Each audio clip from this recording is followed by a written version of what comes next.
Decía el escritor José Revueltas que no hay nada más invisible que lo cotidiano. Y esa ocasión quisiera tocar un tema absolutamente cotidiano.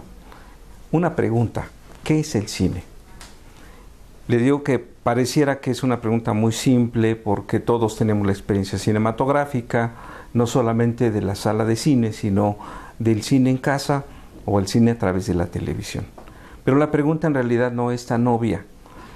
El cine, en términos técnicos, es una sucesión de imágenes consecutivas que reproducen una ilusión del movimiento, aunque tal movimiento realmente no existe. Son una sucesión de fotos fijas. En el caso del cine son 24 cuadros por segundo.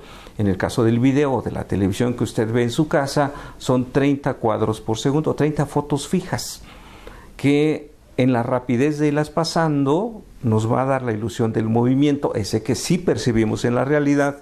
Pero vuelvo a repetir, en el documento, en el cine o en la televisión son imágenes fijas que nos dan esa ilusión del movimiento. Pero regresando a la pregunta, ¿qué es el cine? Hay muchas formas de comunicación audiovisual actualmente, desde los videos de las bodas, algún tipo de noticiero, por ejemplo, donde nos pasan secuencias de imágenes, donde vemos sucesos de todos los días, y podemos claramente decir que eso no es cine. ¿Ven? Entonces la pregunta no es tan fácil. ¿En qué momento una secuencia audiovisual se convierte propiamente en cine y podemos denominarlo cine?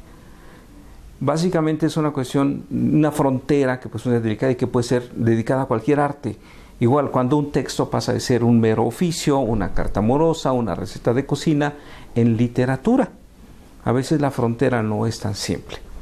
En el caso del cine, se trata de un arte, es decir, cuando detrás del discurso hay una propuesta estética y una propuesta expresiva, ya podemos hablar del cine, ya sea cine documental, como el cine que retrata la realidad y nos trata de poner frente a nuestros ojos la verdad desnuda, aunque en realidad no lo es tan desnuda, porque finalmente hay un proceso de montaje, un punto de vista del autor que nos muestra un ángulo de las cosas, pero hay detrás una propuesta estética y expresiva. O el cine de ficción, que puede ser muy simple, muy sencillo, una historia muy realista, o puede ser algo muy fantástico con naves espaciales y efectos y todo esto, y podemos decir que estamos en el ámbito cinematográfico.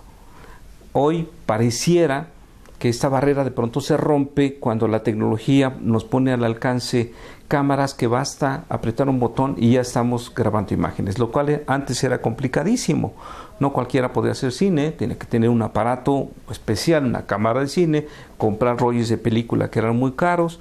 Después se hicieron baratitos. Mis primeras películas que yo hice cuando incursioné en el ámbito cinematográfico como estudiante eran camaritas que usaban unos cartuchitos que duraban 3 minutos y intentábamos hacer las primeras propuestas cinematográficas. Hoy con un iPad incluso se puede hacer secuencias visuales, pero a veces con esos aparatos no se puede hacer cine, a veces sí se puede hacer cine. ¿De qué depende? Depende quién está detrás y qué es lo que quiere hacer. Nos quiere contar una historia, nos quiere relatar un hecho real a través de una secuencia de imágenes, donde ya hay una propuesta específica de comunicación y de expresión. Entonces estamos hablando del cine. El cine, como ustedes saben, o quizá no lo saben o lo intuyen, precisamente esa fue la puerta que me metió al cine, descubrí que hubo alrededor de unos 50 años de experimentación con aparatos para tratar de reproducir el movimiento. El objetivo que pretendían los antiguos cineastas era reproducir el movimiento, es decir, captar la realidad y poderla reproducir en un aparato o en una pared, el movimiento. Y esa era toda la pretensión. Cuando el aparato finalmente quedó descubierto, desarrollado más que descubierto, por 2 instancias en Francia, los hermanos Lumière, en Estados Unidos a Thomas Alva Edison, los dos con aparatos similares pero con formas de visualización diferentes. Los franceses se proyectaban en una pared, el del norteamericano de Alva Edison se veía a través de unos visores, pero ambos podían reproducir el movimiento. En ese momento, lo único que se les ocurría era cuando alguien compra una cámara de video, es pues lo que está enfrente, toma lo que se enfrente. Fue exactamente lo mismo. ¿En qué momento brincó a hacer cine? En el momento que la gente que estaba ahí alrededor empezó a querer hacer algo más que retratar una realidad que está allí y que se toma de una forma accidental, cuando ya hubo una propuesta de comunicación. Lo mismo pasó con el cine de ficción, cuando alguien de pronto pensó que no solamente podía contar la realidad, sino contar una historia, incluso la fantasía, la imaginación. En ese momento estuvo naciendo el cine. Entonces, ahora que vayan al cine, pregúntense, ¿esto es cine? ¿Qué es el cine? En realidad es un arte muy, muy complejo, y bueno, de eso voy a hablar la siguiente emisión.